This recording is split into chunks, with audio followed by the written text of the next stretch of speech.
اعوذ باللہ من الشیطان الرجیم بسم اللہ الرحمن الرحیم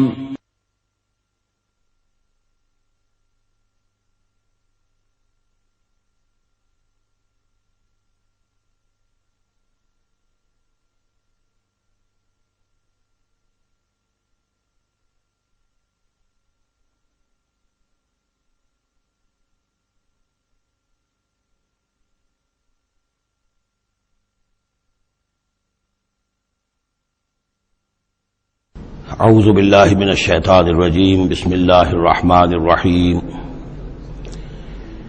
یوم نطوی السماء کطی السجل للکتب کما بدأنا اول خلق نعیدہ وعدا علینا انا کنا فاعلین صدق اللہ العظیم۔ سورہ انبیاء کی جو یہ آخری آیات ہیں ان میں بعض بہت اہم مضامین آئے ہیں۔ ہم جس آیت پر سے گزر چکے ہیں لا یحزنہم الفزع الاکبر، اللہ تعالیٰ کے جو نیک بندے ہوں گے انہیں جو قیامت کا زلزلہ آنے والا ہے، جس سے کہ اگلی صورت شروع ہو رہی ہے جس کے تذکرے سے کہ یا ایھا الناس اتقوا ربکم ان زلزلۃ الساعۃ شیء عظیم، اللہ تعالیٰ انہیں محفوظ رکھے گا اس فزع اکبر کے اثرات سے۔ لا یحزنہم الفزع الاکبر، احادیث سے یہ معلوم ہوتا ہے کہ صورتحال کچھ ایسی پیش آنے والی ہے کہ ابھی وہ ملاحم کا دور جس میں کہ کافی سختیاں آئیں گی مسلمانوں پر، خصوصاً عالم عرب میں، اور جو بھی عیسائیوں اور یہودیوں کا گٹھ جوڑ جو ہے اس کے خلاف مسلمانوں کو جو قتال کرنا ہے، جنگ کرنی ہے، اس میں کئی مراحل آئیں گے جس میں بہت نقصان ہوگا مسلمانوں کا بھی، پھر بالآخر اللہ تعالیٰ فتح دے گا۔ حضرت مسیح علیہ السلام کے ذریعے سے ایک آسمانی مدد ملے گی، معجزانہ مدد ملے گی اللہ تعالیٰ کی طرف سے، لیکن زمینی سطح پر بھی عام جو اسباب ہیں، عادی اسباب اس دنیا کے، اس کے حوالے سے عرب میں ایک مجدد جو ہے وہ ظاہر ہوں گے، حضرت مہدی، اور ادھر جو مشرقی علاقہ ہے خراسان کا، جس میں میرے اندازے کے مطابق پاکستان کا علاقہ بھی شامل ہے اور افغانستان ہے، یہاں اس سے پہلے ہی وہ حکومت قائم ہو چکی ہوگی کہ جس سے پھر مدد جائے گی حضرت عیسیٰ علیہ السلام کے ساتھ اور حضرت مہدی کے ساتھ ہو کر پھر وہ اس اتحاد، عیسائی یہودی اتحاد کا مقابلہ کریں گے۔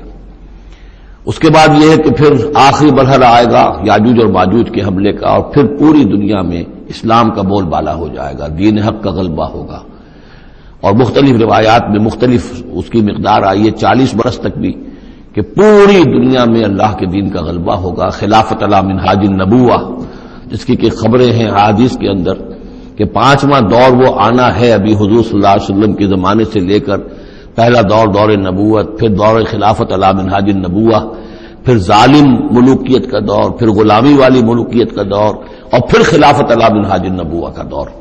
اور اب جب یہ خلافت آئے گی تو پھر یہ کل روئے ارضی پر ہوگی، گلوبل ہوگی۔ لا يبقى على ظهر الارض بیت وبر ولا بدر الا ادخله الله کلمۃ الاسلام، کوئی گھر اور خیمہ ایسا نہیں رہے گا دنیا میں پورے روئے ارضی پر جس میں کلمہ اسلام داخل نہ ہو جائے۔ اور یہ جو فرمایا حضور نے کہ ان اللہ زوالی الارض، اللہ نے میرے لیے زمین کو لپیٹ کر اور سکیڑ کر مجھے پوری زمین دکھا دی، فرأیت مشارقہا و مغاربہا، میں نے زمین کے سارے مشرق دیکھ لیے، سارے مغرب دیکھ لیے۔ وَإِنَّ أُمَّتِي سَيَبْلُغُ مُلْكُهَا مَا زُوِّيَ لِي مِنْهَا، میری امت کی حکومت ان تمام علاقوں پر قائم ہو کر رہے گی جو مجھے زمین کو سکیڑ کر دکھا دیے گئے۔ تو یہ ایک دور آنا ہے، اس میں کسی شک و شبے کی گنجائش نہیں ہے، اگرچہ میں یہ نہیں کہہ سکتا کہ ابھی اس میں کتنی تاخیر ہے، یہ مختلف مراحل کب شروع ہوں گے، ٹائم ٹیبل نہیں دے سکتے، لیکن یہ کہ تقریباً یہ سمجھیے کہ قرآن مجید کے بین السطور سے اور احادیث نبویہ میں جو صراحت کے ساتھ خبریں آئی ہیں اس کی بنا پر یہ ہونا ہے۔ لیکن اس کے بعد جو قیامت آنی ہے، قیامت سے پہلے ایک مرحلہ ایسا آئے گا کہ جب یہ ایک ایسی ہوا چلے گی کہ جس کی بنا پر تمام اہل ایمان بڑی ہی آسانی کے ساتھ اور بڑے ہی اطمینان کے ساتھ ان کی روحیں اللہ تعالیٰ قبض کر لے گا اور ان پر موت واقع ہو جائے گی۔ پھر دنیا میں سوائے شریروں کے اور بدماشوں کے اور فساق و فجار کے کوئی نہیں رہے گا، تو پھر ان پر قیامت قائم ہوگی، اور ان کے لیے پھر یہ فضا الاکبر بھی ہے جس کا ذکر ہو رہا ہے یا سورہ انبیاء کے آخر میں، اور انہی کے لیے وہ زلزلۃ الساعہ ہے کہ جس کو کہ اس وقت لوگ جو ہے وہ دیکھیں گے، وہ ساری جو بھی سختیاں ہیں قیامت کی وہ ان کو برداشت کرنی ہے۔ اللہ اپنے نیک بندوں کو اس سے پہلے ہی ایک ایسی ہوا بھیج کر کے جس کے دل میں بھی ایمان ہوگا اس کی بڑی اطمینان اور سکون کے ساتھ اس کی موت واقع ہو جائے گی۔ اللہ تعالیٰ ان کو اس فضا اکبر سے اور زلزلہ عظیم سے بچا لے گا۔ اس کی صریح خبریں موجود ہیں احادیث نبویہ میں۔ لا يحزنهم الفزع الاکبر، انہیں نہیں ستائے گا وہ فضا اکبر، بڑی گھبراہٹ کا وقت جو آنے والا ہے۔ وتتلقاهم الملائکۃ، اور ان سے ملاقات کریں گے، لینے آئیں گے انہیں فرشتے، ان کا استقبال کریں گے۔ ھذا یومکم الذی کنتم توعدون، یہ ہے آپ کا وہ دن جس کا آپ سے وعدہ کیا جاتا تھا۔ اس کے بعد جو کچھ ہوگا، یوم نطوی السماء کطی السجل للکتب، جس دن کہ ہم آسمان کو ایسے لپیٹ لیں گے جیسے کہ کتاب کا تومار، سکرولز جو ہوتے ہیں وہ لپیٹ لیے جاتے ہیں۔ یہاں سماوات نہیں، یہ سما ہے۔ معلوم ہوتا ہے کہ یہی جو ہماری زمین کے قریب ترین جو آسمان ہوگا، اسی علاقے کے اندر در حقیقت یہ سارا جو ہے واقع ہوگا۔ اسی میں سورج بھی ہے، چاند بھی ہے، جمع الشمس والقمر، اسی کے اندر یہ جو بھی کرنے ہیں یہ ٹکرائیں گے۔ یہ سارا جو زلزلۃ الساعۃ شیء عظیم جو ہے یہ اسی سولر سسٹم کے اندر ہونے والا ہے۔ جبکہ ہم آسمان کو یوم نطوی السماء کطی السجل للکتب، تو ہم اس کو لپیٹ دیں گے، اس آسمان کو، کہ جیسے کہ کتاب کا تومار جو ہے اور کتاب کا سکرول لپیٹ دیا جاتا ہے۔ کما بدانا اول خلق نعیدہ، جیسے کہ ہم نے پیدا کیا تھا اسے پہلی مرتبہ، اسی طریقے سے پھر اعادہ کریں گے، اس کا دوہرا دیں گے اس کو۔ وعدن علینا، یعنی یہ کہ جیسے کہ آپ کو معلوم ہے theory of the expanding universe, کہ ہر یہ جو کائنات ہے پھیل رہی ہے اس طریقے سے چکر کھاتے ہوئے، ہر شے، ہر گیلیکسی اسے چکر کھاتے ہوئے پھیلتی چلی جا رہی ہے۔ اسی طریقے سے یہ الٹ کر جیسے فنر ہوتا ہے وہ واپس آتا ہے جب، تو پھر اسی طریقے سے چکر کھاتے ہوئے وہ پھر آ کر جم جاتا ہے ایک جگہ پر۔ یوم نطوی السماء کطی السجل للکتب کما بدانا اول خلق نعیدہ وعدا علینا، یہ ہم پر وعدہ ہے۔ انا کنا فاعلین، ہم یقیناً یہ کر کے رہیں گے۔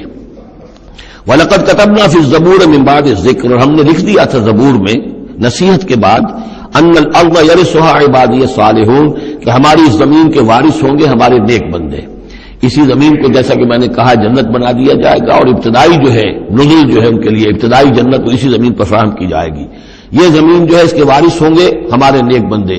اس میں دونوں اشارے ہو سکتے ہیں، قیامت سے قبل اللہ کے نیک بندوں کی حکومت پوری زمین پر قائم ہو جائے گی، تو زمین کے وارث ہو جائیں گے اللہ کے نیک بندے۔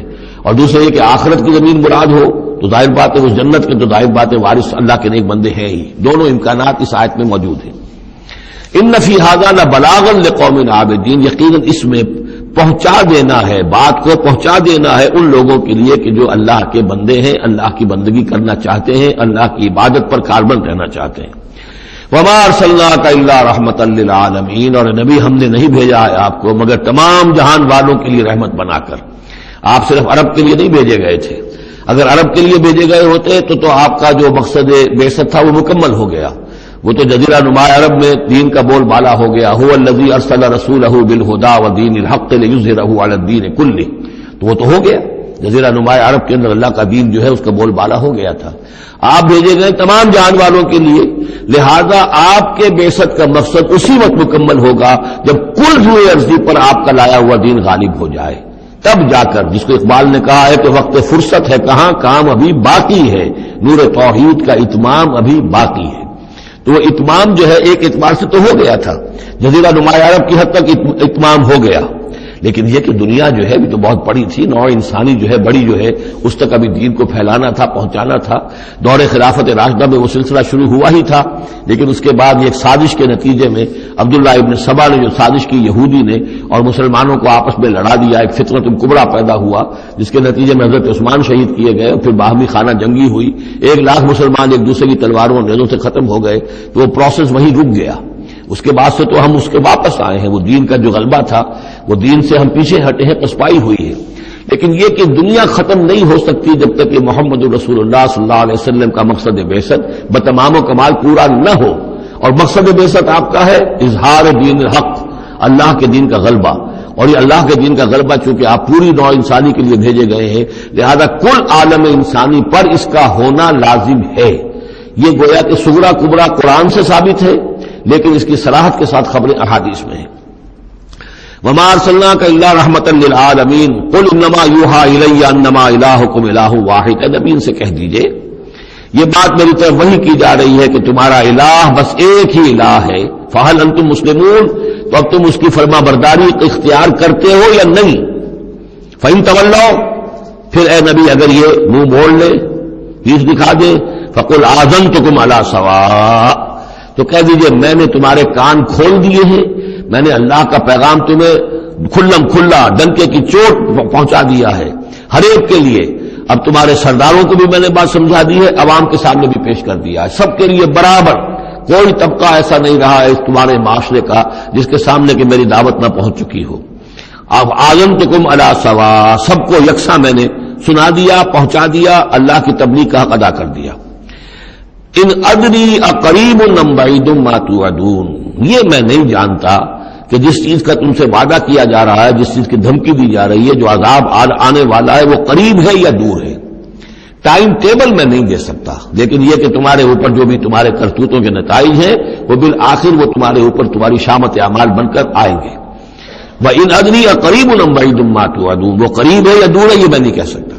یہی جیسا کہ میں عرض کر رہا ہوں کہ یہ تمام جو سلسلہ ہے کہ جو احادیث نبویہ اور قرآن مجید، اور نہ صرف یہ کہ احادیث نبویہ بلکہ سابقہ جو کتابیں ہیں، آخر وہ بھی کتابیں تھیں اللہ کی، ان میں تحریف تو ہوئی ہے لیکن پھر بھی حق بات بھی موجود ہے، اس میں بھی جو پیشن گوئیاں موجود ہیں۔ چنانچہ آپ دیکھتے ہیں کہ اس وقت دنیا میں ہر اعتبار سے یہ جو چند سال اب رہ گئے ہیں اس صدی کے، 1999 اور 1998 بھی اس میں شامل ہے، پھر یہ کہ اس صدی کے اختتام پر اور پھر اگلی صدی کے شروع ہونے کے بارے میں نوسٹریڈیمس کی پیشن گوئیاں، شاہ ولی کی پیشن گوئیاں، پچھلے دنوں تو اخبارات میں آیا کہ گاندھی جی کی بھی کوئی پیشن گوئیاں برآمد ہوئی ہیں جو بھی اسی عرصے کے لیے تھی، شاید وہ بھی کہیں کوئی 89 سے کچھ انہوں نے سنا ہو، وہ کوئی ان کی کوئی ایک وہ جو ہے ڈائری برآمد ہوئی ہے، جنگ میں خبر سنی تھی، شائع ہوئی تھی۔ وائن برگر جو ہے جو رہا ہے پچھلی حکومت کے اندر بڑا اہم، اس کی یہ پیشن گوئیاں ہیں۔ تو یہ سارا جو ہے، اور جو بائبل کی آخری کتاب ہے بک آف ریویلیشن، حضرت یوحنا، حضرت یحییٰ جو حضرت مسیح کے حوارین میں سے تھے، ایک یوحنا تو وہ جو نبی تھے، یحییٰ وہ تو نبی تھے، جان دی بیپٹسٹ، ایک یہ جان ہیں جو حواری ہیں جن کے کہ وہ مکاشفات ہیں کہ جو آخری کتاب ہے بائبل کی، اور یہ احادیث نبویہ ہیں کہ جن میں کتاب الملاحم اور کتاب و آثار الساعہ وغیرہ ہیں، کتاب الفتن، تو ان سب سے معلوم ہوتا ہے کہ یہ چیزیں اب آنے والی ہیں اور معاملہ زیادہ دور نہیں رہا ہے، لیکن کتنا قریب ہے یہ بھی ہم نہیں کہہ سکتے۔ وَإِنْ أَدْرِي قَرِيبٌ أَمْ بَعِيدٌ مَا تُوعَدُونَ إِنَّهُ يَعْلَمُ الْجَهْرَ مِنَ الْقَوْلِ وَيَعْلَمُ مَا تَكْتُمُونَ، یقیناً اللہ تعالیٰ جانتا ہے کھلی بات کو بھی جو بلند آواز سے کہی جاتی ہے، اور وہ تو اس کو بھی جانتا ہے جسے تم چھپاتے ہو اپنے دلوں کے اندر۔ وَإِنْ أَدْرِي لَعَلَّهُ فِتْنَةٌ لَكُمْ وَمَتَاعٌ إِلَىٰ حِينٍ، اور میں نہیں جانتا، میں نہیں کہہ سکتا، ہو سکتا ہے کہ ابھی اس تاخیر میں تمہارے لیے کوئی آزمائش ہو، اللہ تمہیں ابھی اور fresh lease of existence grant کر دے، تاکہ یہ کہ تمہیں ایک کچھ عرصے کے لیے اس دنیا میں رہنے کا اور بسنے کا اور فائدہ اٹھا لینے کا موقع مل جائے، لیکن بالآخر ہونا وہ ہے جو میں بتا رہا ہوں، اس کے اندر کوئی شک نہیں ہے، وہ شدنی امر ہے۔ قال رب احکم بالحق، کہا نبی نے، رسول نے صلی اللہ علیہ وسلم، پروردگار اب حق کے ساتھ فیصلہ فرما دے۔ یعنی یہ کہ نبی اکرم صلی اللہ علیہ وسلم کا بھی دیکھیے، جیسے میں نے بار بار کہا ہے کہ آخر یہ اتنا طویل ہو گیا تھا رد و قضا کا مسئلہ کہ آپ کی طبیعت کے اندر بھی اب بات یہ آ رہی تھی، پروردگار اب فیصلہ سنا دے۔ قال رب احکم بالحق، پروردگار اب حق کے ساتھ فیصلہ سنا دے۔ وربنا الرحمن المستعان علی ما تصفون، اور یقیناً اب ان کی طرف خطاب کر کے، ہم تو جس سے مدد طلب کر رہے ہیں وہ ہمارا رب ہے رحمان، ہم اپنے رب سے رحمان سے جو مستعان ہے، جس سے کہ مدد طلب کی جاتی ہے، ہم طلب کر رہے ہیں ان تمام چیزوں کے خلاف جو تم کہہ رہے ہو، جو تمہاری باتیں ہیں، جو تم نے جو اعتراضات کیے ہیں، جو تم نے مجھے زج کیا ہوا ہے، ان سب کا مقابلہ میرے پاس تو یہ ہے کہ میں اپنے پروردگار سے ہی مدد طلب کر رہا ہوں۔ سورۃ الحج، بسم اللہ الرحمن الرحیم، یا ایھا الناس اتقوا ربکم ان زلزلۃ الساعۃ شیء عظیم۔ یہ فزع الاکبر جس سے کہ ختم ہو رہی ہے سورہ انبیاء، اسی کے تذکرے سے یہ شروع ہو رہی ہے سورہ حج۔ اے لوگوں ڈرو اپنے رب سے، تقوی اختیار کرو اپنے رب کا، یقیناً قیامت کا زلزلہ بہت بڑی شے ہوگا۔ یوم ترونہا، جس دن کہ تم اس کو دیکھو گے، تذہل کل مرضعۃ عما ارضعت، بھول جائے گی ہر دودھ پلانے والی جسے وہ دودھ پلاتی تھی. یعنی واقعہ یہ ہے کہ حیوانات میں جو بھی دودھ پلانے والا کوئی جانور بھی ہو تو اسے بھی اپنے بچوں کے ساتھ جو انس ہوتا ہے، اور خاص طور پر انسانوں میں پھر ماں کی محبت اور شفقت اور مامتا جو ہے وہ اپنی جان دینے کو تیار ہوتی ہے، اپنے بچے کی آنس نہیں آنے دیتی. لیکن وہ سخت ایسا دن ہوگا، ایسی سختی ہوگی کہ دودھ پلانے والیاں اپنے دودھ پیتے بچوں کو بھول جائیں گی. فَتَضَعُ كُلُّ ذَاتِ حَمْلٍ حَمْلَهَا، اور دہشت کا عالم یہ ہوگا کہ ہر حاملہ کا حمل گر جائے گا. وَتَرَى النَّاسَ سُكَارَىٰ، تم دیکھو گے لوگوں کو کہ جیسے نشے میں ہیں. اس طرح کی کیفیت ان پر طاری ہوگی، ایسے بے سدھ سے نظر آئیں گے جیسے کہ گویا کہ نشے میں. وَمَا هُم بِسُكَارَىٰ، حالانکہ وہ کسی نشے میں نہیں ہے. وَلَٰكِنَّ عَذَابَ اللَّهِ شَدِيدٌ، بلکہ اللہ کا عذاب بہت سخت ہے. اللہ کی طرف سے بڑی سخت یہ گھڑی آنے والی ہے جس سے کہ اللہ تعالیٰ اپنے مومن صادق بندوں کو بچا لے گا، جس کی کہ صراحت ہے حدیث کے اندر.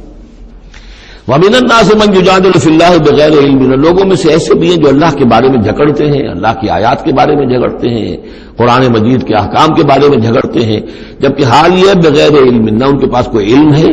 وَيَتَّبِعُ كُلَّ شَيْطَانٍ مَرِيدٍ، اور وہ پیروی کر رہے ہوتے ہیں. صاف نظر آتا ہے کہ ہر سرکش شیطان کی پیروی کر رہے ہیں. ان کے عمل کو دیکھو تو مغرب کی نقالی کر رہے ہیں. ان کی ہر ایک چیز کی جو ہے انہوں نے اپنی زندگی میں اختیار کی ہوئی ہے. پورا جو ہے مغربی ان کے اوپر تہذیب کا غلبہ ہے. ساری اقدار لیکن باتیں بڑھائیں گے قرآن کی طرف سے اور حدیث کی طرف سے، اور انکار حدیث ہے اور فلاں یہ ہے، اور قرآن کا تو نتیجہ یہ نکلتا ہے وہ نہیں نکلتا ہے، اور یہ اجتہاد کیا جانا چاہیے، اور قرآن مجید جو ہے یہ تو اب کتاب جو ہے بوسیدہ ہو گئی ہے. یہ باتیں بھی کہی گئی ہیں کہ کوئی ایسا بھی ہمارا جو نظام ہونا چاہیے اجتہاد کا جو قرآن مجید کو بھی اوور رول کر سکے. یہ باقاعدہ رائے موجود ہے کہ قرآن مجید میں بھی جو صریح احکام آئے ہیں وہ بھی ایک خاص قوم کے لیے، خاص وقت کے لیے تھے، یہ ہمیشہ کے لیے نہیں ہے. تو بڑے بڑے دانشور، بڑے بڑے جو اسکالرز ہیں، بڑی بڑی ڈگریاں ان کے پاس ہیں. میکگل سے لے کر آئے ڈگریاں. ڈاکٹر فضل الرحمان صاحب آئے تھے تو میکگل سے ڈگری لے کر آئے تھے، جنہوں نے جو وحی کے بارے میں کہا تھا کہ یہ حضور کا بھی کلام کہا جا سکتا ہے، اس کو اللہ کا بھی کلام کہا جا سکتا ہے، باقی فرشتے کی کوئی حیثیت نہیں ہے. یہ ساری باتیں ڈاکٹر فضل الرحمان کہنے والے تھے. میکگل سے انہوں نے یہودیوں سے آ کر ڈگریاں حاصل کی تھی انہوں نے. اور انہوں نے جو بھی بہت سے اور دانشور بہت سے موجود ہیں اس وقت دنیا میں کہ جو ویسے سمجھے جاتے ہیں کہ بہت وہ اسلامی اسکالرز ہیں، ٹاپ کے اسکالرز ہیں. وائٹ ہاؤس میں بھی انہیں طلب کیا جاتا ہے. یہ جو سید حسین نصر ہیں ایرانی ایک ہے، اب وہ رہ گئے ہیں جن کا ڈنکا بج رہا ہے زیادہ، ورنہ پہلے یہ ہے کہ یہ دو تھے، سید حسین نصر بھی تھے اور ڈاکٹر فضل الرحمان بھی تھے پاکستان کے. لیکن وَمِنَ النَّاسِ مَن يُجَادِلُ فِي اللَّهِ بِغَيْرِ عِلْمٍ وَيَتَّبِعُ كُلَّ شَيْطَانٍ مَرِيدٍ كُتِبَ عَلَيْهِ. اس شیطان کے بارے میں تو یہ بات لکھ دی گئی ہے، طے کر دی گئی ہے، أَنَّهُ مَن تَوَلَّاهُ، کہ جو کوئی بھی اس کی دوستی اختیار کرے گا، فَأَنَّهُ يُضِلُّهُ، تو وہ اسے گمراہ کر کے رہے گا، وَيَهْدِيهِ إِلَىٰ عَذَابِ السَّعِيرِ، اور پہنچا کر رہے گا اسے اس جلانے والے دوزخ کے عذاب میں. یا ایھا الناس، اے لوگو، ان کنتم فی ریب من البعث، اگر تمہیں کوئی شک ہے کہ کیسے دوبارہ زندہ ہو جائیں گے، کیسے اٹھا لے گا اللہ تعالیٰ، کوئی تمہیں اشکال پیدا ہوتا ہے تو لو ہم تمہیں ایک مثال سے سمجھاتے ہیں. فَإِنَّا خَلَقْنَاكُم مِّن تُرَابٍ، سوچو ہم نے تمہیں مٹی سے پیدا کیا. اس لیے کہ باپ کے بھی جسم میں اگر نطفہ بنا ہے، منی بنی ہے، کہاں سے بنی ہے؟ غذا کہاں سے آئی تھی اس کی؟ ساری غذا تو مٹی سے آئی ہے، زمین سے آئی ہے، یہی سے آئی ہے. وہ منرلز ہیں، وہ سب کچھ ہے. گوشت کھایا ہے تو بکری نے جو کہاں سے غذا لی تھی؟ زمین سے لی تھی. تو تمہاری جو تخلیق ہے سب کی ابتدا میں جو ہے وہ مٹی سے ہے. من تراب ثم من نطفۃ، پھر وہ نطفے کی ایک شکل بنی. ثم من علقۃ، پھر تم ایک علقہ کی شکل میں تھے. اس علقہ کے بارے میں بعد میں عرض کروں گا، ابھی میں اس کا کوئی ترجمہ نہیں کر رہا. اس کا ترجمہ عام طور پر جمع ہوا خون کیا جاتا ہے، یہ ترجمہ صحیح نہیں ہے. ثم من مضغۃ، پھر یہ کہ وہ ایک لوتھڑے کی طرح تھا، گوشت کا ایک لوتھڑا سا تھا. مخلقۃ غیر مخلقۃ، پہلے اس پہ کوئی نشانات تھے ہی نہیں، پھر اس لوتھڑے کے اوپر نشانات آنے شروع ہوئے. معلوم ہوا کہ یہاں سے یہ بازو نکلیں گے، یہاں سے یہ ٹانگیں نکلیں گی. اسی کے اندر جو ہے یہ آثار شروع ہو گئے. لنبین لکم، تاکہ ہم تمہیں کھول کھول کر بیان کر دیں. یہ جو بھی سٹیجز ہیں کہ جو ایمبریونک جو سٹیجز ہیں، اس میں واقعہ یہ کہ اس کے بارے میں کیتھل مور کا میں قول آپ کو سنا چکا ہوں، جو تعارف قرآن کا میرا لیکچر تھا، کہ ان چیزوں کے بارے میں حیران اور ششدر ہیں جو اس وقت ایمبریولوجی کے سب سے بڑے ماہر ہیں، جن کی ٹیکسٹ بکس دنیا کے اندر سب سے زیادہ مستند مانی جاتی ہے، کہ ہم حیران ہیں کہ یہ ساری چیزیں قرآن مجید نے کیسے کہی ہیں، اور یہ بالکل ایگزیکٹ جو ہے تعبیر ہے ان سٹیجز کی کہ جو رحم مادر میں انسانی جنین جن سٹیجز سے گزرتا ہے اس کی اس سے زیادہ صحیح تعبیر ہو نہیں سکتی۔ وَنُقِرُّ فِي الْأَرْحَامِ مَا نَشَاءُ، یہی مضمون چونکہ دوبارہ پھر آئے گا سورہ مومنون کے پہلے رکوع میں، تو میں وہاں اس کے بارے میں تفصیل سے عرض کروں گا۔ اور ہم ٹھہرائے رکھتے ہیں رحموں میں جو ہم چاہتے ہیں، یعنی رحم کے اندر پھر رحم مادر میں وہ حمل رہتا ہے، اب وہ حمل بیٹے کا ہوا ہے، بیٹی کا ہوا ہے، یا بیٹا یا بیٹی وہ ذہین ہے، فتین ہے، خوبصورت ہے، کیسی ہے، صحیح ہے، سالم ہے، وہ ہمارا فیصلہ ہے۔ نقر فی الارحام ما نشاء الی اجل مسمى، ہم ٹھہرائے رکھتے ہیں رحموں میں جو ہم چاہتے ہیں ایک وقت معین تک، ثم نخرجکم طفلا، پھر ہم تمہیں نکالتے ہیں وہ تم چھوٹے سے بچے ہوتے ہو، ثم لتبلغوا اشدکم، پھر تم اپنی پوری جوانی کو پہنچتے ہو، قوت کو پہنچتے ہو، ومنکم من یتوفى، تم میں سے وہ بھی ہیں کہ جو پہلے ہی ان کا انتقال ہو جاتا ہے، انہیں قبض کر لیا جاتا ہے، انہیں اللہ تعالیٰ لے جاتا ہے، ومنکم من یرد الی ارذل العمر، اور تم میں سے ایسے بھی ہوتے ہیں جو بڑی ہی نکمی ضعیفی کی عمر کو پہنچ جاتے ہیں، لکئی لا یعلم من بعد علم شیئا، کہ پھر وہ نہ جانے سب کچھ جاننے کے باوجود کچھ بھی۔ بڑھاپا آتا ہے تو ایسا آتا ہے، ڈیمنشیا بھی ہو جاتا ہے، ساری ذہنی صلاحیتیں ختم ہو جاتی ہیں، یادداشت زائل ہو جاتی ہے، پھر بچپن کی عادتیں عود کر آتی ہیں، لکئی لا یعلم من بعد علم شیئا، پھر یہ صورت بھی ہو جاتی ہے۔ یہ ارذل العمر ہے جس سے کہ حضور صلی اللہ علیہ وسلم نے اللہ کی پناہ مانگی ہے کہ اللہ اس سے پہلے اٹھا لے، اس سے پہلے کہ انسان اس کیفیت میں آ جائے کہ جس کا نقشہ یہاں کھینچا جا رہا ہے، لکئی لا یعلم من بعد علم شیئا۔ بڑا سقراط تھا، بقراط تھا، کچھ تھا، لیکن اب کیا ہو گیا ہے اس کو دیکھیے۔ ومنکم من یرد الی ارذل العمر، ان کے لیے دعا کر لیجیے، اللہم اغفر لہ وارحمہ وادخلہ فی رحمتک وحاسبہ حسابا یسیرا۔ ان سے ایک بہت بڑی خطا ہوئی ہے، رجم کی سزا کے بارے میں میں سورہ نور میں عرض کروں گا، لیکن اللہ تعالیٰ تمام خطاؤں کو معاف فرمانے والا ہے۔ اللہم اغفر لہ وارحمہ وادخلہ فی رحمتک وحاسبہ حسابا یسیرا، اللہم نور مرقدہ واکرم منزلہ والحقہ بعبادک الصالحین، آمین یا رب العالمین۔ ومنکم من یتوفی ومنکم من یرد الی ارذل العمر لکئی لا یعلم من بعد علم شیئا وتری الارض۔ اب ایک تو نقشہ کھینچا انسانی زندگی کا، اس آپ مٹی سے چل کر تم کہاں سے کہاں پہنچ گئے، پھر فوت ہو گئے، پھر مٹی بن جاتے ہو۔ یہ جس کی یہ قدرت ہے، جس کی یہ خلاقی ہے، جو اس سارے نظام کو لے کر چل رہا ہے، تمہیں اس کے بارے میں کوئی شک ہے؟ اس کی قدرت کے بارے میں کوئی تمہیں یہ شبہ وارد ہو سکتا ہے کہ وہ دوبارہ پیدا نہیں کر سکتا؟ اچھا ایک اور مثال لے لو، وتری الارض حامدۃ، تم دیکھتے ہو زمین کو کہ پڑی ہوئی ہے، بے آب ہو گیا، خشک اور ویران، کئی زندگی کے آثار نہیں۔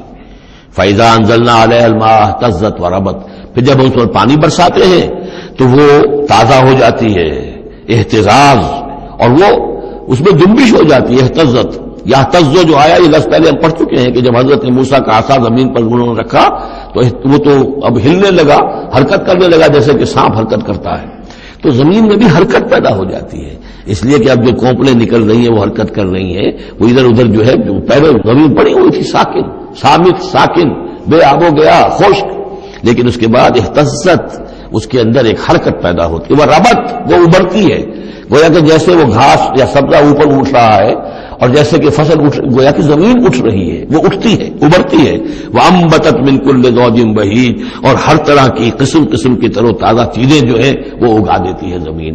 تو ذرا سوچو، زمین مردہ تھی، اللہ نے زندہ کر دیا۔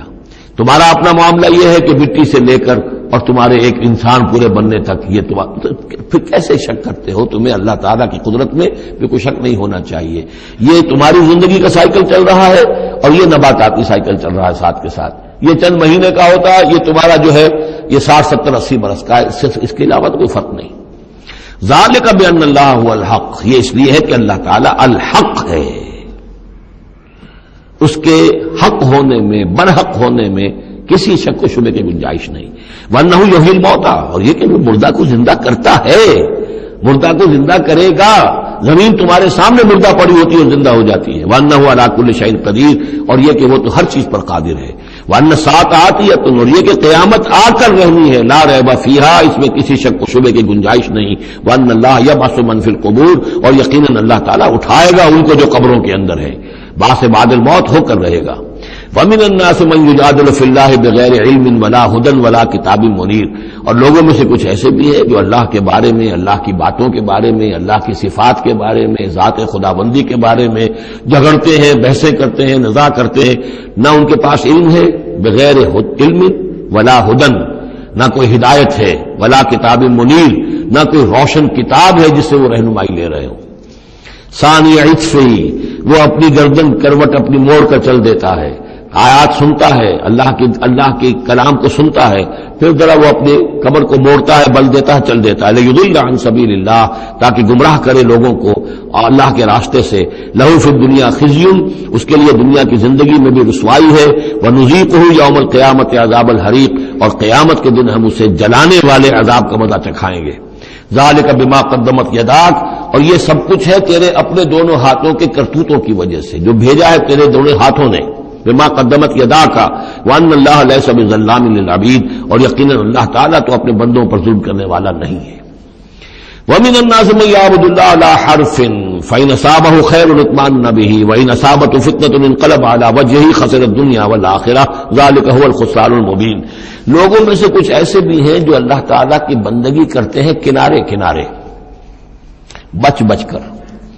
یہ وہ روگ جس کو کہا گیا فی قلوبہم مرض، جن کے دلوں میں روگ ہوتا ہے۔ ایک وہ لوگ ہوتے ہیں کہ حق کو قبول کیا، پھر ہر کے بعد منجدھار میں پھر وہ چھلانگ لگاتے ہیں۔ ہر کے بعد ماں کشتی درا بنداختے، ہم نے حق کو قبول کیا، اس کشتی کو ہم نے پانی میں ڈال دیا ہے، اب یہ کشتی تیرے گی تو ہم تیریں گے، یہ ڈوبتی ہے تو ہم ڈوبنے کے لیے تیار ہیں۔ ایک وہ ہے جو چاہتے بھی ہیں حق کے ساتھ چلنا، لیکن کنارے کنارے گہرے پانی میں نہیں جانا چاہتے، خطرات مول نہیں لینا چاہتے، اپنے لیے جان اور مال جو ہے اس کو بچا بچا کر، جو اقبال نے کہا تو بچا بچا کے نہ رکھ سے تیرا آئینہ ہے وہ آئینہ کہ شکست ہو تو عزیز تر ہے نگاہ آئینہ ساز میں۔ لیکن یہ کچھ لوگ بچ بچ کر چلنا چاہتے ہیں، کوئی گردن نہ پہنچ جائے، کوئی نقصان نہ ہو جائے، کوئی ہمیں قربانی نہ دینی پڑے۔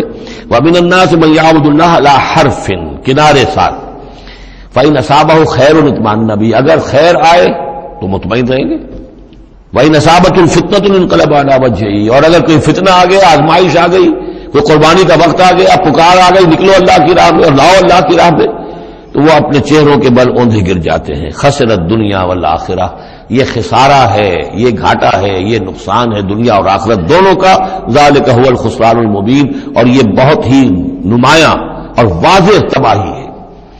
ایک میں بات عرض کرنی رہ گئی ہے کہ سورہ حج کے بارے میں بعض جگہ آپ نے دیکھا ہوگا لکھا ہوا کہ یہ اس کو مدنی بھی مانا گیا ہے، لیکن یہ واقعہ ہے کہ اس سورہ مبارکہ کے اندر بعض آیات ایسی ہیں کہ جو یا تو مدنی ہیں، اور بعض آیات کے بارے میں مجھے پھر وہ ایک قول مل گیا تھا حبر الامہ حضرت عبداللہ ابن عباس رضی اللہ تعالی عنہما کا، وہ میں بعد میں انشاءاللہ وہ کل ہم پڑھیں گے۔ وہ آیات نازل ہوئی ہیں اثناء سفر ہجرت میں۔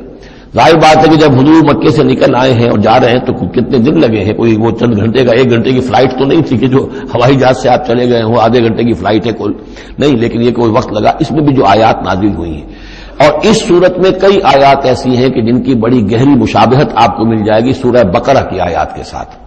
چنانچہ شہادت علی الناس والی آیت بھی اس صورت میں بھی ہے، سورہ بقرہ میں بھی ہے، لیکون الرسول شہید علیکم وتکونوا شہداء علی الناس، یہ آپ کو سورہ حج کے آخر میں ملے گی۔ جہاد کا لفظ بھی اس صورت مبارکہ میں ملے گا۔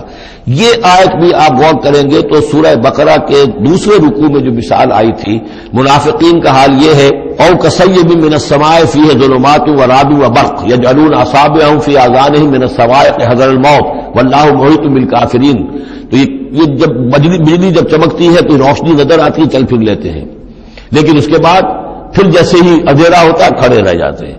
تو بالکل وہی کیفیت ہے کہ جب ذرا حالات صحیح ہوئے، نارمل ہوئے، کوئی خطرہ نہیں، کوئی اندیشہ نہیں، کوئی مطالبہ نہیں، کوئی جنگ کی مہم جو ہے پیش نظر نہیں ہے، تو وہ بڑے چلک پھر دکھا رہے ہیں، حضور کے پاس آ رہے ہیں، باتیں کر رہے ہیں، وہ ہے کہ وہ بھی اہل ایمان کے ساتھ ہیں۔ لیکن جب ذرا مشکل وقت آیا اوندھے منہ گر پڑے۔ وَمِنَ النَّاسِ، اللہ تعالی ہمیں اس سے بچائے، اور دین اور ایمان کے ساتھ اور اللہ کے دین کو قائم کرنے کی جدوجہد میں مخلصانہ اور ہمہ وجوہ اپنے آپ کو جھونک دینے کی ہمت عطا فرمائے۔ وَمِنَ النَّاسِ مَن يَعْبُدُ اللَّهَ عَلَى حَرْفٍ فَإِنْ أَصَابَهُ خَيْرٌ اطْمَأَنَّ بِهِ وَإِنْ أَصَابَتْهُ فِتْنَةٌ انقلب عَلَى وَجْهِهِ خَسِرَ الدُّنْيَا وَالْآخِرَةَ ذَلِكَ هُوَ الْخُسْرَانُ الْمُبِينُ۔ یدعو من دون اللہ ما لا یضرہ وما لا ینفعہ، یہ پکارتا ہے اللہ کے سوا ان کو جو نہ اسے کوئی ضرر پہنچا سکتی ہے نہ نفع، ذالک هو الضلال البعید، یہی ہے بہت ہی گمراہی دور کی گمراہی۔ یدعو لمن ضرہ اقرب من نفعہ، وہ پکارتا ہے اللہ کو اس کو کہ جس کا ضرر جو ہے وہ اس کے نفع سے قریب تر ہے۔ اللہ کے سوا کسی کو پکارو گے تو نفع تو کوئی ہے نہیں لیکن ضرر تو پہنچ گیا۔ لبیس المولا و لبیس العشیر، بہت ہی برا ہے وہ دوست اور بہت ہی برا ہے رفیق۔ ان اللہ يدخل الذین آمنوا وعملوا الصالحات جنات تجری من تحتها الانہار، یقیناً اللہ تعالیٰ داخل کرے گا ان لوگوں کو جو ایمان لائے اور جنہوں نے نیک عمل کیے ان باغات میں جن کے دامن میں ندیاں بہتی ہوں گی۔ ان اللہ یفعل ما یرید، یقیناً اللہ تعالیٰ کرتا ہے جو چاہتا ہے، جس چیز کا ارادہ کرتا ہے وہ کر گزرتا ہے، فعال لما یرید ہے۔ من کان یظن ان لن ینصرہ اللہ فی الدنیا والآخرۃ فلیمدد بسبب من السماء ثم لیقطع فلینظر هل یذهبن کیدہ ما یغیظ۔ یہ آیت مشکلات القرآن میں سے ہے، بہت سے مختلف انداز میں اس کی تعبیرات کی گئی ہیں، لیکن میرا دل جھکا ہے اسی تعبیر پر کہ جو موضح القرآن میں شاہ عبد القادر دہلوی رحمۃ اللہ علیہ نے کی ہے، اور میں اسی کو وضاحت کے ساتھ پیش کر رہا ہوں۔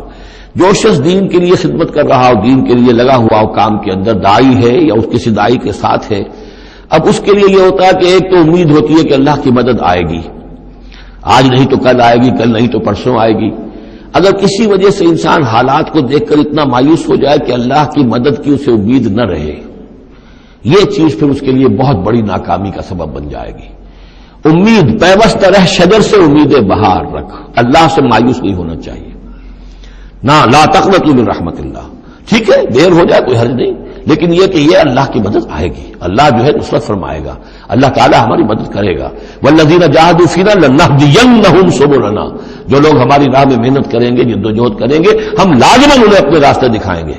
یہ اللہ کا پختہ وعدہ ہے، ان وعدوں پر یقین رکھنا چاہیے۔ لا انک لا تخلف المیعاد، اے اللہ ہمیں یہ اندیشہ نہیں ہے کہ تو اپنا وعدہ پورا نہیں کرے گا، خلاف کرے گا، ہاں ہمیں اندیشہ ہوتا ہے کہ ہم تیرے وعدوں کے مصداق بن سکیں گے یا نہیں، ان کا مصداق بننے کی شرائط پوری کر سکیں گے کہ نہیں۔ یہ کیفیت بندے کی رہنی چاہیے، اللہ تعالیٰ کی مدد سے اور اللہ تعالیٰ کی نصرت سے مایوس کبھی نہیں ہونا چاہیے۔ تو اس کی ایک مثال دی ہے کہ اگر کوئی شخص کسی رسی کے ساتھ کہیں اوپر سے ایک رسی ہے اس کو اس نے پکڑا ہوا ہے تو تب تک تو یہ کہ تھاما ہوا ہے، یہ اللہ تعالیٰ کے ساتھ ہے نا، حبل اللہ، یہ قرآن جو ہے القرآن حبل اللہ الممدود من السماء الى الارض، اسی طرح امید اللہ سے رکھنا، رجا رکھنا، یہ بھی گویا کہ ایک معنوی رسی ہے کہ جو اللہ تعالیٰ کے ساتھ ہمیں جوڑے ہوئے ہیں۔ جب تک یہ رسی رہے گی ہمیں سہارا رہے گا، جب یہ رسی کاٹ دیں گے ہم، وہ امید منقطع کر دیں گے تو سوائے اس کے کیا ہوگا کہ زمین پر اودے منہ گر جائیں گے۔ من کان یظن ان لن ینصرہ اللہ فی الدنیا والآخرہ، جس شخص کا یہ گمان ہو جائے کہ اللہ ہرگز مدد نہیں کرے گا اس کی دنیا میں اور نہ آخرت میں، فلیمدد بسبب من السماء، اسے چاہیے کہ ذرا ایک رسی آسمان کی طرف تانے، ثم لیقطع، پھر کاٹ دے، اسے توڑ دے، فلینظر هل یذهبن کیدہ ما یغیظ، پھر دیکھے کہ اس سے اس کا جو غصہ ہے اندر کا، اس میں جو مایوسی کی آگ جل رہی ہے اس میں کوئی کمی ہوئی۔ جب تک وہ رسی ہے کچھ نہ کچھ امید تو رہے گی، تو اس امید جو ہے اللہ پر اور اللہ کی نصرت اور اللہ کے وعدوں پر جو یقین ہے اس کو برقرار رکھو، یہ تمہیں سہارا دے گی۔ وَكَذَلِكَ أَنزَلْنَاهُ آيَاتٍ بَيِّنَاتٍ، اسی طرح ہم نے اتارا ہے اس قرآن کو روشن اور کھلی باتوں کی شکل میں۔ وَأَنَّ اللَّهَ يَهْدِي مَن يُرِيدُ، اور اللہ تعالیٰ ہدایت دیتا ہے جس کو چاہتا ہے، یا اللہ تعالیٰ ہدایت دیتا ہے جو چاہتا ہے کہ اس کو ہدایت ملے۔ ان الذین آمنوا والذین ہادوا والصابئین والنصارى، یقیناً وہ لوگ جو مسلمان ہیں، ایمان لائے ہیں محمد پر صلی اللہ علیہ وسلم، والذین ہادوا، جو یہودی ہوئے، والصابئین، اور جو صابی ہیں، والنصارى، اور جو یہ عیسائی ہیں، والمجوس، اور مجوس ہیں ایرانی، والذین اشرکوا، اور جن لوگوں نے شرک کی روش اختیار کی، ان اللہ یفصل بینہم یوم القیامہ، یقیناً اللہ فیصلہ کرے گا ان کے مابین قیامت کے دن۔ ان اللہ علی کل شیء شہید، یقیناً اللہ تعالی ہر چیز پر خود گواہ ہے، ہر چیز اس کے سامنے نگاہوں میں موجود ہے۔ الم تر ان اللہ یسجد له من فی السماوات ومن فی الارض، یہ آیت بڑی عجیب ہے اس اعتبار سے کہ اس میں آپ تصور کریں گے تو اوپر سے نیچے کی طرف آ رہا ہے۔ کیا تم نے دیکھا نہیں اللہ کے سامنے سربسجود ہے ہر وہ شے جو آسمان میں ہے اور وہ ہر سب وہ چیزیں جو زمین میں ہیں، وہ تمام مخلوقات جو آسمان میں ہے اور وہ تمام مخلوقات جو زمین میں ہے، والشمس ہو اور سورج بھی سربسجود ہے، والقمر ہو اور چاند بھی، والنجوم ہو اور تارے بھی، پھر نیچے اتریے والجبال ہو اور پہاڑ، زمین پر سب سے اونچی چیزیں پہاڑ ہیں، والشجر ہو اور درخت، والدواب اور یہ تمام جو بھی چارپائے چل رہے ہیں زمین کے اوپر حیوانات، وکثیر من الناس اور لوگوں میں سے بھی بہت سے، لوگوں میں سے تفریق ہے کہ کچھ باغی ہو گئے ہیں، باقی تو یہ ساری مخلوقات اللہ کے قانون کی پابند ہیں، قانون و تقویمی کے اندر ہے، یہ اللہ کی بندگی کر رہی ہیں، یہ سجدے میں ہے، ہر شے اللہ کے سامنے سربسجود ہے۔ ہاں انسانوں کے اندر بغاوت بھی ہے، انسانوں میں سے کچھ لوگ وہ ہیں کہ جنہوں نے سورج کو پوجنا شروع کر دیا، سورج اللہ کو پوج رہا ہے اور وہ سورج کو پوج رہے ہیں، چاند کو پوجنا شروع کر دیا، درختوں کو پوجنا شروع کر دیا، جانوروں کو پوجنا شروع کر دیا، یہاں تک کہ اعضائے تناسل کو پوجنا شروع کر دیا۔ ہندوؤں کے اندر تو یہ بھی ہے، یہ پوجا ہوتی ہے۔ تو یہ ہے ان لوگوں کی گراوٹ۔ انسانوں میں سے اللہ تعالیٰ جس کو ہدایت دے دیتا ہے، معرفت حاصل ہو جاتی، پھر وہ اسی کے سامنے سربسجود ہوتے ہیں۔ وَكَثِيرٌ حَقَّ عَلَيْهِ الْعَذَابُ، لیکن بہت سے ایسے ہیں کہ جو عذاب الہی کے مستحق ہو جاتے ہیں۔ وَمَن يُهِنِ اللَّهُ فَمَا لَهُ مِن مُكْرِمٍ، اور جنہیں اللہ تعالیٰ ہی رسوا کر دے، ذلیل کر دے، اب اس کو عزت دینے والا کوئی نہیں ہے۔ جنہوں نے اپنے آپ کو ذلیل کیا، مخلوقات کے سامنے جھک گئے، انہوں نے ان کو اپنا معبود بنا لیا، جبکہ اللہ تعالیٰ کے سامنے سب کی ساری مخلوقات جو ہے وہ تو اللہ کی بندگی میں ہے، اور اللہ نے تو اسے بنایا تھا خلیفۃ اللہ فی الارض، اسے مقام یہ عطا کیا تھا، مسجود ملائک بنایا تھا۔ اب جو اپنی اس تمام عظمت سے خود ہی مستعفی ہو گیا اور وہ مخلوقات کے سامنے جھک رہا ہے، فما لہ من مکرم، تو پھر اسے اب اس کا اکرام کرنے والا اور اسے عزت دینے والا کوئی نہیں۔ ان اللہ یفعل ما یشاء، یقیناً اللہ کرتا ہے جو چاہتا ہے۔ آیت سجدہ ہے، سجدہ کر لیجیے۔ ھذان خصمان اختصموا فی ربہم، یہ دو گروہ ہیں ایک دوسرے کے مقابل میں جو اپنے رب کے بارے میں جھگڑ رہے ہیں۔ ایک وہ ہے جو ایمان لے آئے ہیں، اب جیسا کہ میں نے عرض کیا یہ صورت ہے مکی، لیکن اس میں کچھ آیات شامل ہیں، یہ بھی ہو سکتا ہے کہ مدنی ہو، یہ بھی ہو سکتا ہے کہ اثناء سفر ہجرت میں نازل ہوئی، لیکن بحیثیت مجموع یہ ہے تقریباً آخری دور کی، آخری زمانے کی صورت۔ ھذان خصمان، اب ظاہر بات ہے مکے میں دو گروہ بالکل نمایاں ہو چکے تھے، ایک وہ جو حضور پر ایمان لائے اور ایک وہ کہ جو اڑے ہوئے ہیں۔ اختصموا فی ربہم، یہ اپنے رب کے بارے میں جھگڑ پڑے ہیں۔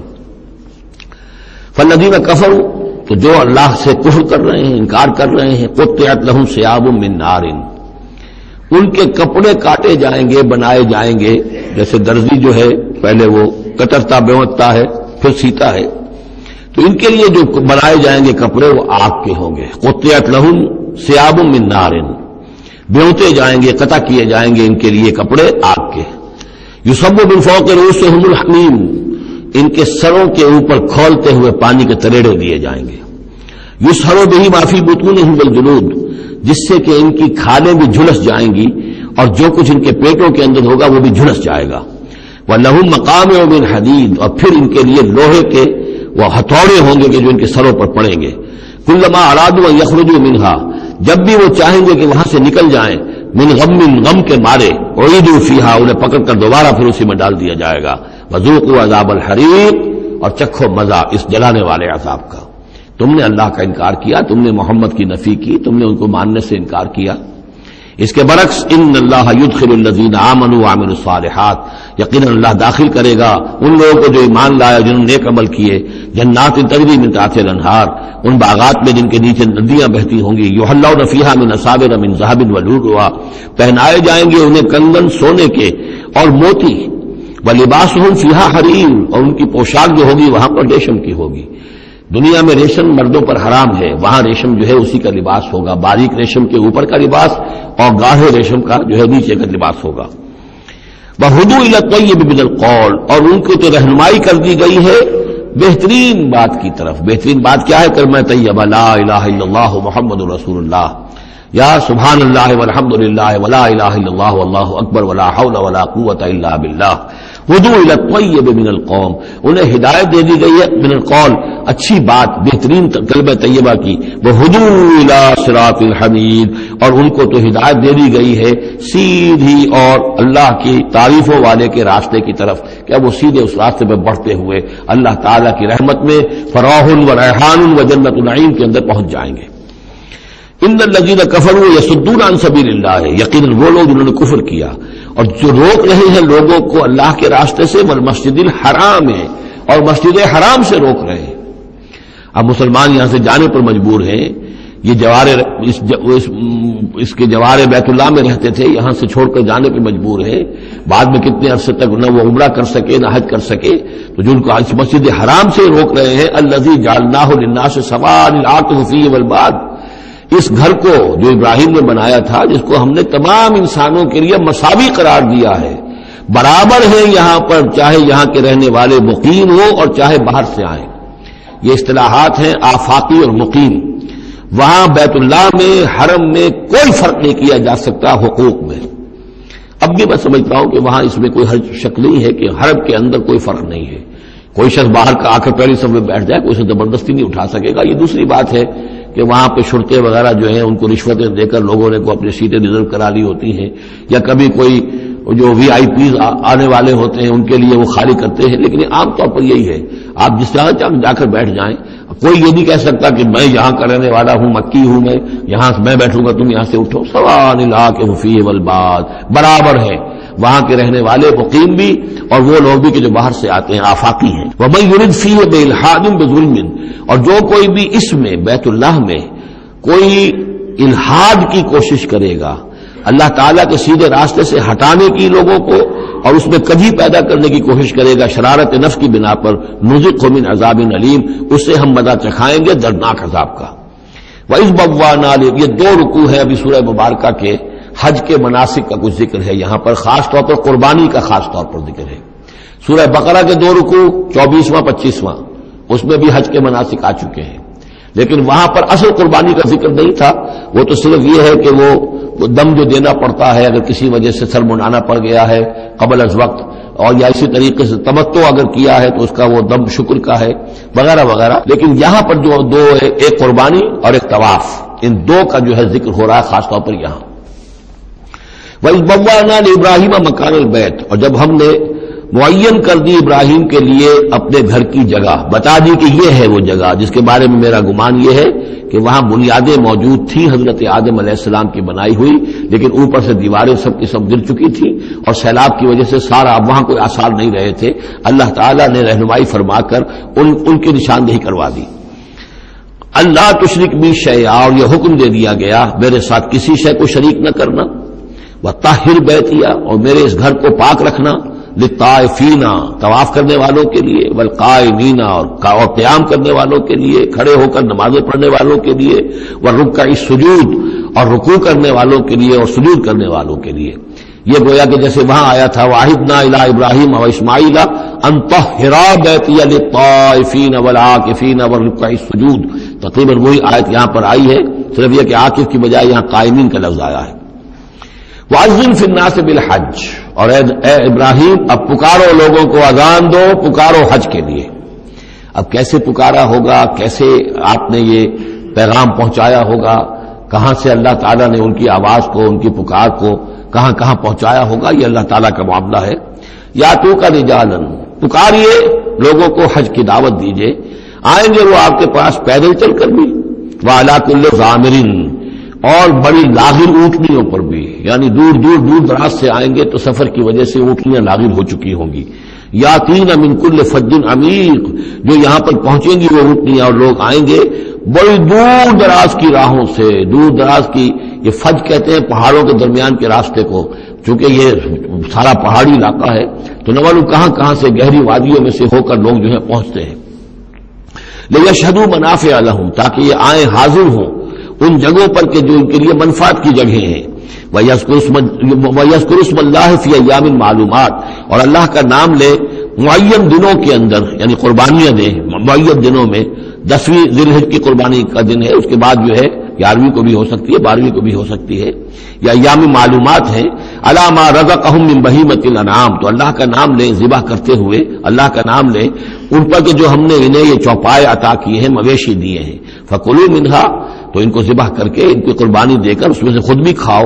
وَأَطْعِمُوا الْبَائِسَ الْفَقِيرَ، اور جو برے حال میں ہو، فقیر محتاج جو بہت ہی خستہ حال ہے، اس کو بھی کھلاؤ۔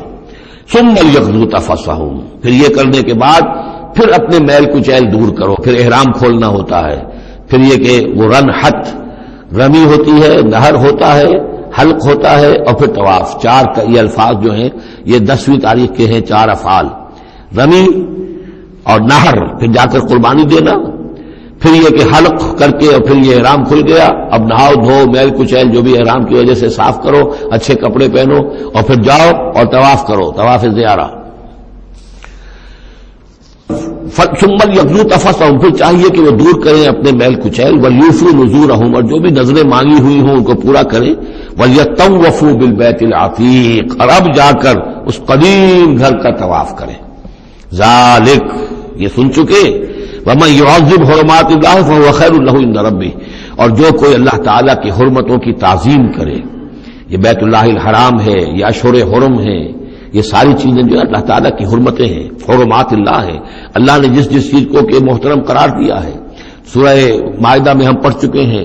وہ جانور کے جو خدی کے جانور ہیں وہ بھی محترم ہیں، جن کے گھروں میں گردنوں میں پٹے ڈال دیے گئے ہیں، معلوم ہے کہ یہ ہدیم بالغ الکعبہ جانے والے ہیں، وہ بھی محترم ہیں. عام مین البیت الحرام جو ہیں، جو لوگ حاجی جا رہے ہیں، ان کی بھی حرمت ہے. تو جو بھی من یعظم حرمات اللہ ہے، جو کوئی بھی اللہ تعالیٰ کی حرام کی ہوئی شے، محترم ٹھہرائی ہوئی چیزوں کی تعظیم کرے گا، فہو خیر له عند ربہ، تو وہ اسی کے لیے بہتر ہوگا، اس کا اجر و ثواب اسے ملے گا اپنے رب کے پاس. وَأُحِلَّتْ لَكُمُ الْأَنْعَامُ إِلَّا مَا يُتْلَىٰ عَلَيْكُمْ، اور حلال کر دیے گئے تمہارے لیے سارے چوپائے سوائے اس کے جو تم کو سنا دیا گیا ہے. یعنی یہ کہ خنزیر کا معاملہ ہے، اس کو حرام کر دیا گیا ہے. باقی بکری ہے، بھیڑ ہے، گائے ہے، بیل ہے، اونٹ ہے، ان سب کو اللہ کی راہ میں تو اس کی قربانی ہو سکتی ہے. فاجتنبوا الرجس من الاوثان، تو پھر تم بچو، ان بتوں کی گندگی سے بچو. یہ ہے اصل میں بچنا جو ہے وہ سب سے پہلے شرک، اور وہاں پر سب سے بڑا شرک جو ہے وہ بت پرستی کا ہو رہا تھا. واجتنبوا قول الزور، اسی طریقے سے جھوٹ کہنے سے، جھوٹ بات سے بھی بچو. حنفاء للہ، یکسو ہو جاؤ اللہ کی طرف، یکسو اسی کے بندے بن جاؤ.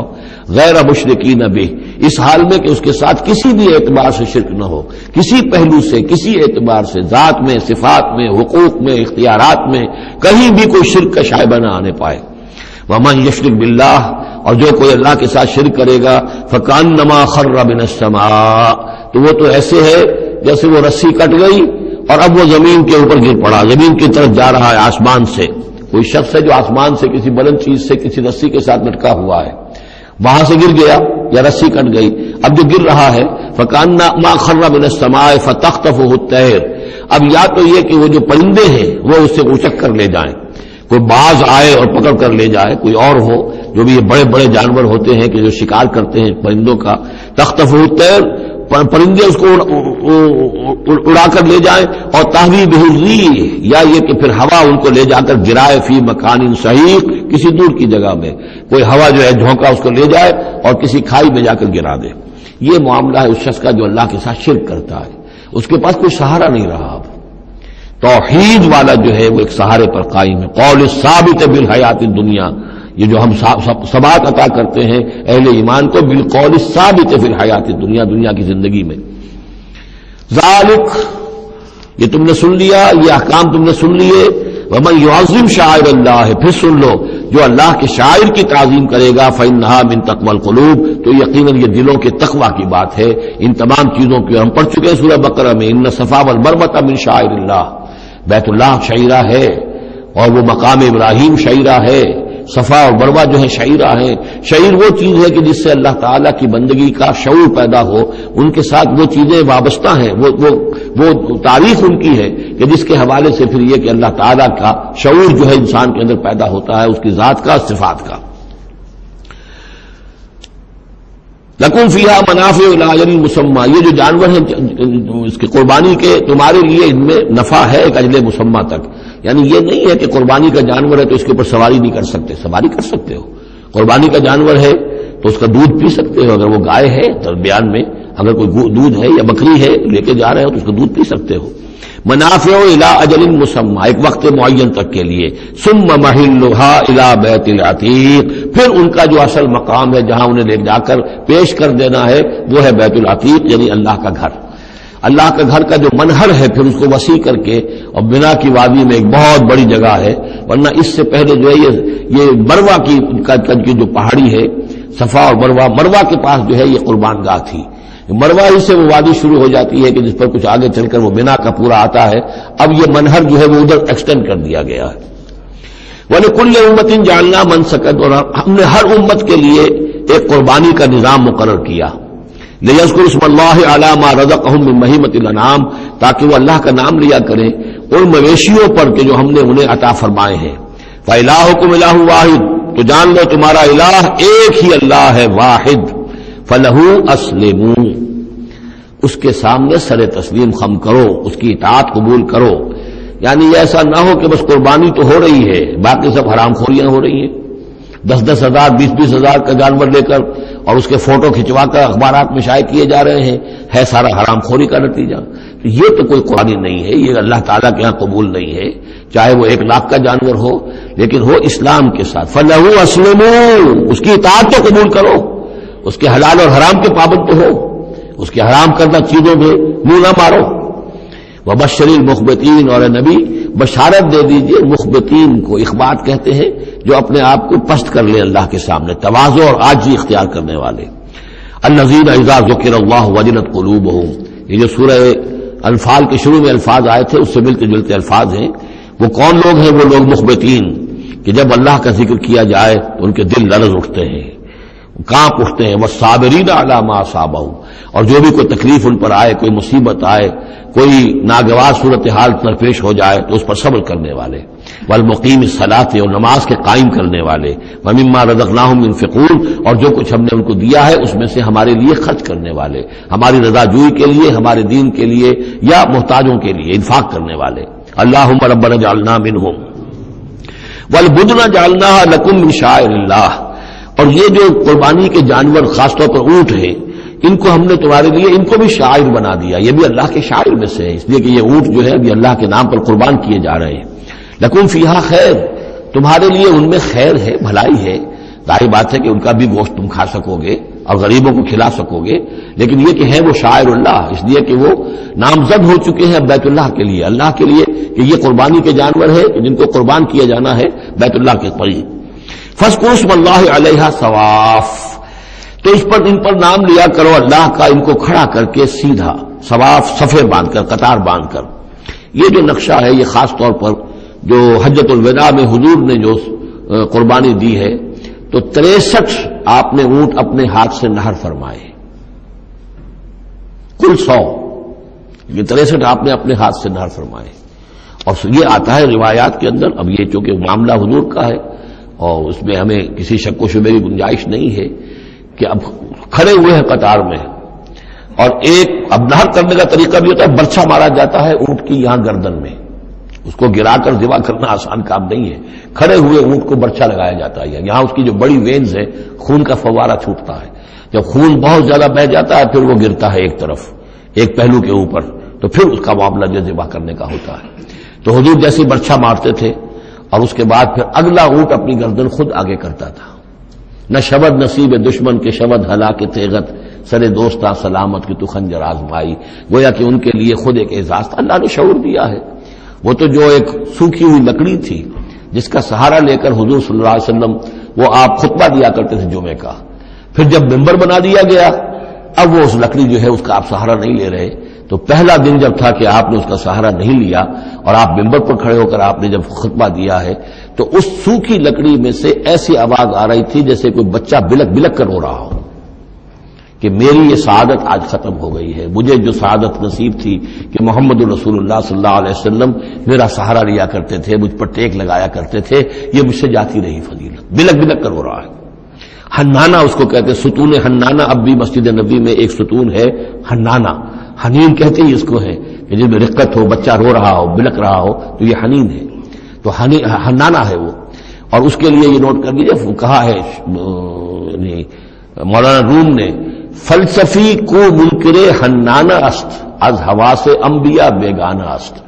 پہلے فلسفی ہوتے تھے، آج سائنسدان جو انکار کرے گا کیسے ہو سکتا ہے سوکھی لکڑی میں سے بچوں کے سے رونے کی آواز آئے، کیسے مان لیں گے ہم؟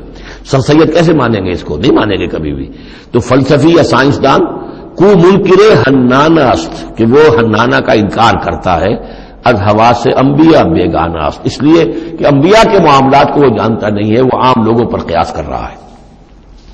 فاذکروا اسم اللہ علیہا صواف، تو لو اللہ کا نام ان پر، ان کو نہر کرنے کے لیے انہیں صفوں میں کھڑا کر کے، فاذا وجبت جنوبها، جب ان کے پہلو زمین پر ٹک جائیں، جب خون اتنا بہ جاتا ہے، کمزور ہو جاتا ہے تو پھر وہ ایک طرف کو اپنی کروٹ کے بل زمین کے اوپر پڑ جاتا ہے۔